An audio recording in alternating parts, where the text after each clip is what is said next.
Hello viewers, আসসালামু আলাইকুম। কেমন আছেন সবাই? আশা করি ভালো আছেন। আমি ভালো আছি আলহামদুলিল্লাহ। আর আছি আমি আমার কোয়েল পাখির ঘরে, যেখানে আমার যে ডিম পাড়া কোয়েল পাখি আছে এখানে আছি। তো দেখতে আসছি যে কি পরিমাণ ডিম দিচ্ছে এখন। তো কি পরিমাণ ডিম দিচ্ছে এটা দেখার জন্য আসছিলাম। তো যা দেখলাম তো ভালোই, ওইদিকে ডিম দিচ্ছে অনেকগুলা। যে ওইখানে যে কোয়েল পাখি আছে ওইগুলা নিচে একটু অনেকদিন ধরে এটার ভিতরে আসি না, তো একটু ভিতরে এসে দেখি যে কি পরিমাণ ডিম দিচ্ছে। সমস্যা একটা, যে ভিতরে যখন আসি তখন দরজা দেয়, অনেকগুলো কোয়েল পাখি বাইরে চলে যায়। তো যে এখানে ডিম দিচ্ছে ডিস্টার্ব করা যাবে না, ওইখানে ডিম দিতে আছে অলরেডি। ও দেখছেন এই সমস্যাটা হয় যখন আমি ভিতরে আসি। তো এখানে মাশাআল্লাহ কয়েকটা ডিম দিচ্ছে, যে এখানে ওইদিকে এদিকে। আমি একটু বাইর হয়ে নাহলে এমন আছে যে কোয়েল পাখিরা এই দরজাটা বের হয়ে বাইরে চলে যেতে পারে। অনেক ছোট ছোট করে আমি যে খাঁচা টাইপের এরকম বানাই দিয়েছিলাম যে কোয়েল পাখির জন্য, কিছু কিছু কোয়েল পাখি, কারণ এখানে আমার তিন এজের কোয়েল পাখি আছে।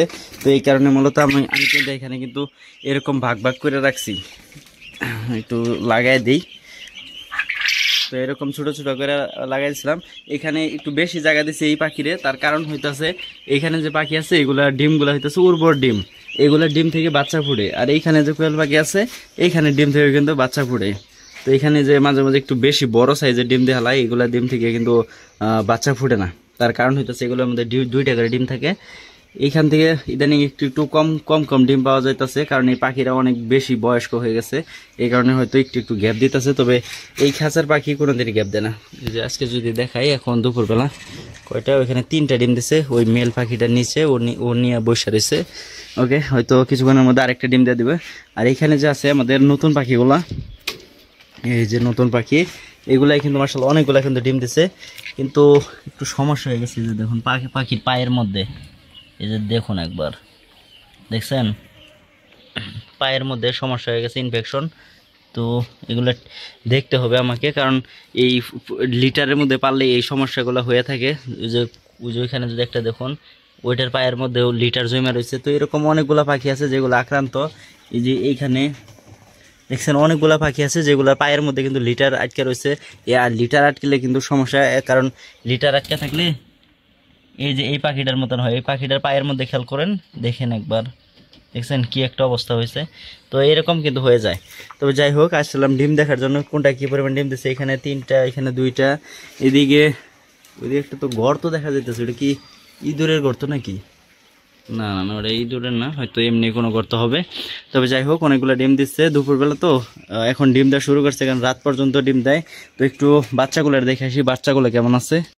এখানে যে কোয়েল পাখির বাচ্চা আছে, এই বাচ্চা দেখার জন্য আসছিলাম। আর আইসা দেখি যে খাবারের পাত্রের মধ্যে খাবার নাই। তো এখন একটু খাবার দিয়ে দেই পাখিদেরকে, কারণ পাখিরা এখন যত খাবার খাবে তত কিন্তু বড় হবে। ওকে, এই যে এখন খাবার দিয়ে দিলাম দুপুরবেলা, কারণ যত খাবার খাবে তত কিন্তু ভালো হবে।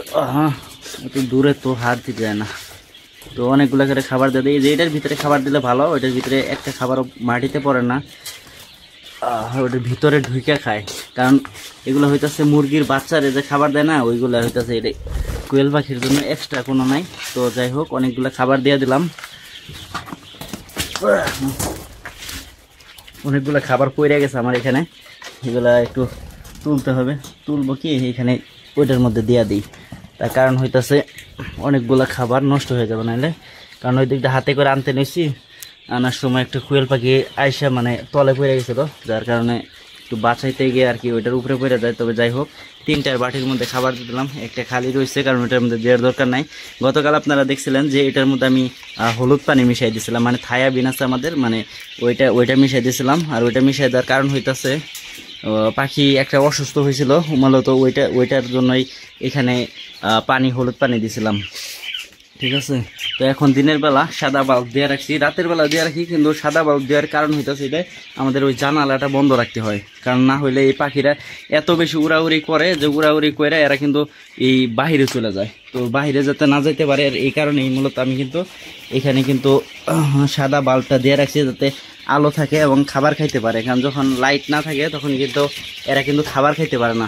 তো এখন যদি দেখায় যে পাখিরা কত বড় হয়ে গেছে, এখন মোটামুটি একটু একটু বোঝা যাবে যে কোনটা মেল ফিমেল হবে। কারণ এখন অনেকটা, এই যে এখন যে পাখিগুলো দেখতেছেন এগুলা কিন্তু মোটামুটি অনেক বড় হয়েছে। এখন হালকা বোঝা যাবে যে কোনটা মেল হবে বা কোনটা ফিমেল হবে। এই যে একটা পাখি দেখুন, এটা ওই যাস না যাস না যাস না, এটা দেখে একটু। এই যে দেখুন এটা কিন্তু মনে হইতেছে একটা ফিমেল হবে, তবে না, এটা কিন্তু একটা মেল পাখি হবে। তার কারণ হইতেছে আর ওই যে ঘাড়ের এখান দিয়ে ওই যে পালকগুলো আছে এগুলো কিন্তু লাল। এই যে দেখুন লাল দেখা যাইতেছে না, এগুলো সব পুরুষ হবে, পুরুষ কোয়েল পাখি হবে। তো এখন মোটামুটি বোঝা যাইতেছে, তার মানে এখন যদি আমি কাউকে দেই তাহলে আমি বুঝতে পারবো। কারণ এই যে দেখুন এটা কিন্তু লাল হয়েছে, ও হো ওই পাশে চলে গেছে পাখি। এই যে দেখুন এগুলো কিন্তু মেল ফিমেল এখন কিন্তু বোঝা যাইতেছে। তো যে ভাই আমার কাছ থেকে পাখি নিবে বলছিল, তার মানে এখন তার দেওয়া সম্ভব হয়ে যাবে। উড়াউড়ি করিস না, উড়াউড়ি করে বাইরে চলে গেলে সমস্যা, আমি এগুলো ধরতে পারবো না। এই যে ম্যাক্সিমাম পাখি হইতাছে মেল পাখি, ম্যাক্সিমাম, ঠিক আছে। আহা এই যে একটা ধরছি, এটাও একটা মেল পাখি হবে। তবে যাই হোক অনেকগুলা মেল ফিমেল হয়, কারণ আমি এর আগেও যতবারই পালছি, কারণ 50%-এর বেশি, ঠিক আছে, মোর দ্যান 50% পুরুষ পাখি হয়। আমি এখান থেকে বাইর হই, না হলে ওরা দেখুন এই জমাট বাইতে যাইতেছে, কারণ আমার জন্য এখানে স্পেস পাইতেছে না। এখন আমার কাজ হইতেছে এই খরগোশের এখান থেকে আমার কোয়েল পাখিদেরকে ধরে ওই খাঁচার ভিতরে দেওয়া, মানে ওই ব্রোডার সেটআপের নিচে, না হইলে ওরা এখানেই থাকতেছে। এই যে দেখুন এই পাশে উড়াউড়ি করে চলে আসছে। এই যে এগুলো ধরে ওই পাশে না দিলে খাবার খাবে না, এত বেশি উড়াউড়ি শিখছে যে কি বলবো। এটার ভিতরে কি আছে কি, এটার ভিতরে নাই। তো যাই হোক এখানে 3টা পাখি আসছিল, 3টারে ধরে ওইটার ভিতর দিয়ে দিছি, অনেকগুলা খাবার দিয়ে দিছি, খায় শেষ করুক। ওকে, আমি যতক্ষণ এটার ভিতরে থাকবো তত বেশি উড়াউড়ি করে, হয়তো রাতের বেলা এসে দেখবো এখানে অনেকগুলো কোয়েল পাখি এই পাশে চলে আসছে। তার কারণ হইতেছে এরা এখন অনেক বড় হয়েছে এবং পুরাপুরি পালক গজায় গেছে পুরো শরীরের মধ্যে। আর গ্রোথ মাশাআল্লাহ আগের থেকে অনেক ভালো হয়েছে, অনেক দ্রুত বড় হয়ে গেছে পাখিগুলা। এই যে দেখুন অনেক দ্রুত বড় হয়েছে, একদম পালক গজায় গেছে সবগুলারই। তো ইনশাল্লাহ আর কিছুদিন পরে এগুলার ডিম। আর এখন চলে আসলাম আমাদের পুকুর পাড়ের এদিকে। আর এখানে আসার কারণ হইতেছে এই যে নেটের বেড়া দিছি, নেটের বেড়ার ভিতরে আছে আমাদের যে হাঁসের বাচ্চাগুলো আছে। এই যে দেখুন একটা কোথায় চলে গেছে, ওটা বাইর হবে কিভাবে, ও তো এটার মধ্যে ডুইবে মরতাছে। বেরো বেরো, ছোট ছোট হাঁসের বাচ্চা। তো ওরা দেখুন কি অবস্থা হয়েছে ওইটার, ওই দেখুন একদম ডুইবে গেছিল, অনেকক্ষণ যাবত হয়তো পানির মধ্যে আটকে আসছিল। তো এটার এখন তুইলা দিলাম। মানে হাঁসের বাচ্চার সমস্যা একটা, যখন এরা ছোট থাকে তখন বেশিক্ষণ এরা পানির মধ্যে থাকতে পারে না। একটু ভিতরে যায় দেখি, মানে বেশিক্ষণ পানির ভিতরে থাকতে পারে না।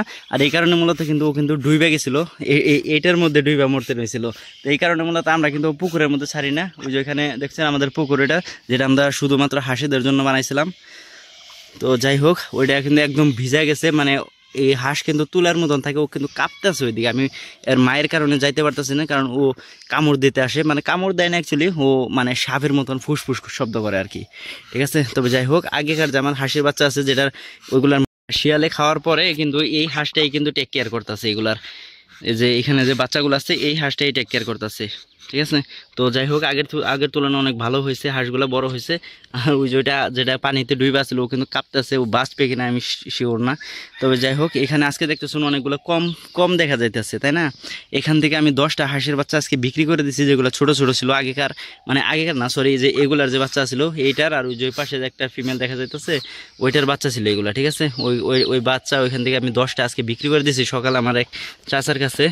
তো যাই হোক দেখুন একটা ওই হাঁসটার কি একটা অবস্থা হয়েছে, ওই যে দেখুন লাইক ওই যে ও মনে হয় তুলার মতন হয়ে গেছিলো, ওরে শুকাইতে দিতে হয়, মানে শুকাইলেও সুস্থ হইতে পারে, এমন আছে ঠান্ডাও লেগে যেতে পারে। ওকে, আর এই কারণে কিন্তু আমরা ছোটোবেলা কিন্তু এই চীনা হাঁসের বাচ্চারা কিন্তু আমরা কিন্তু পুকুরে নামাই না, কারণ নামাইলে এরা মারা যায়। কারণ যখন আমি ফার্স্ট টাইম এই বড় হাঁস যারা দেখতেছেন এই বড় হাঁসের যখন ছোট ছোট এরকম বাচ্চা ছিল এরা, তখন কিন্তু আমি 10টা বাচ্চা, কিন্তু 2টা বাচ্চা মারা গেছিলো শুধু ওই পানিতে থাকার কারণে, ঠিক আছে, হয়তো ঠান্ডা লাগার কারণে মারা গেছিলো। তবে যাই হোক এখন আর আমরা ওই আগের ভুলটা আর করবো না, ঠিক আছে। এখন আমরা এখানে রাইখা দিছি, এই যে এই চারি আছে, কিছুদিন পরে যখন ওরা একটু বড় বড় হবে তখন কিন্তু এই চারির মধ্যে আমরা পানি দিয়ে দেবো, আর তখন কিন্তু চারির মধ্যে কিন্তু ওরা কিন্তু গোসল করতে পারবে, ঠিক আছে। তো বাইর হই আমি এখান থেকে, ওদেরকে ডিস্টার্ব করার দরকার নাই। এই বেড়াটা আমি আজকে সকালেই বানাইছি, তো পুরাপুরি কমপ্লিট হয় নাই, মানে দরজাটা বানানো এখনও পুরাপুরি কমপ্লিট হয় নাই, ঠিক আছে। তো এখানে ওরা বড় হবে আগামী 1 থেকে 1.5 মাস পর্যন্ত এটার ভিতরে থাকবে, তারপরে থেকে আমরা এই পুকুরের মধ্যে ছাড়বো। কারণ পুকুরের মধ্যে যদি এখন যদি ছাড়ি, ওই যে একটা হাঁসের অবস্থা কি দেখলেন যে ওরা কিন্তু ডুইবা মরতে নিয়েছিল, ঠিক আছে। এবার যাই হোক তো আজকের ভিডিওটা এই পর্যন্ত, ভালো থাকবেন, সুস্থ থাকবেন, টাটা বাই বাই, আল্লাহ হাফেজ। আর দেখা হবে নেক্সট ভিডিওতে, ওকে। আর কোনো কিছু জানার থাকলে অবশ্যই কমেন্ট করবেন।